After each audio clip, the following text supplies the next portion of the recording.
Franklin County. We've been in existence for probably close to 40 years.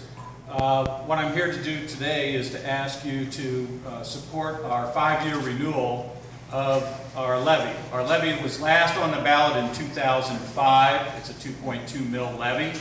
It generates around 71% of the revenues for the mental health system. As you can see, the tax is about $67 per 100,000. And again, this is not a tax increase. It's a request for a renewal. We're a little different than some of the other county offices because we actually don't provide direct service. We have essentially, I think, two important points. One is we're a citizen-owned system. What do I mean by that? Well, the county board is actually governed by 18 citizens.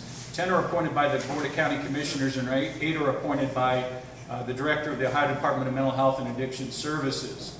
So they oversee essentially what is a public trust. The trust is that your tax dollars are going to be spent wisely. The other point I would make about the citizen-owned system is we then plan and evaluate and contract for mental health care and addiction services with a network of 33 nonprofits. The one that you probably most know about is Centero under the leadership of Julie Irwin Rinaldi.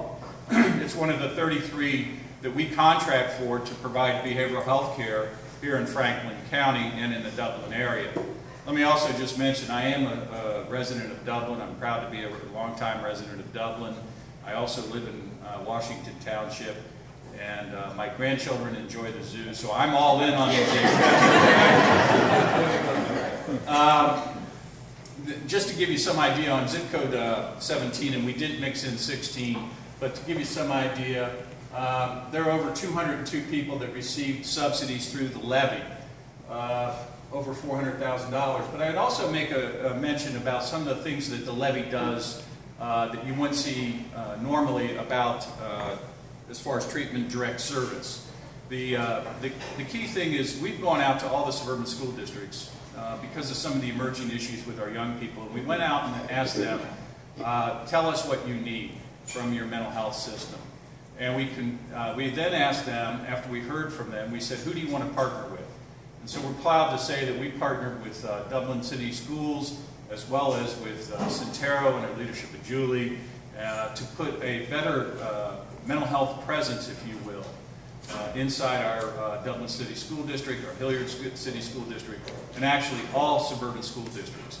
The reason is that we've seen a very significant uptake in, yes sir, 3 minutes, with a significant uptake of young people that are requiring behavioral health services. So we really want to work with the school districts and with Centero and other nonprofits throughout the community to try to do a couple things.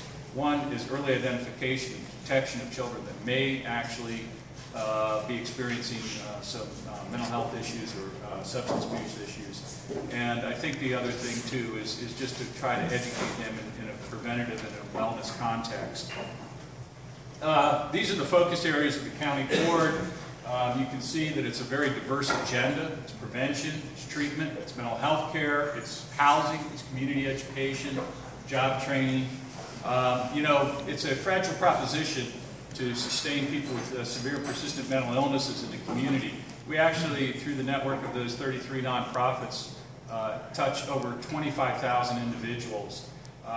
You know, we've made a social policy that we don't have those large institutions if you've been around long enough to remember the old state hospital on West Broad Street. And so sustaining people with severe and persistent mental illnesses is far more complex, I suppose, than just simply housing them in an institution. So we provide those services to those individuals. Why do we do that? Because in the end, we think it's better for them, we think it's better for the families, and we also think it's better for the community when we can do such things as housing and vocational training. 1 in 4 of us will experience a mental health challenge.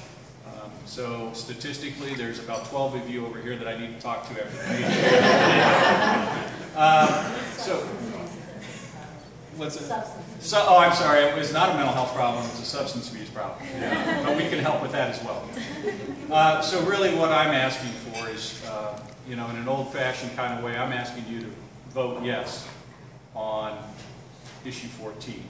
It makes a difference to the quality of life of our community. It makes a vast difference to the people that we serve. We really believe that people do recover. We do believe that people can sustain healthy and productive lives.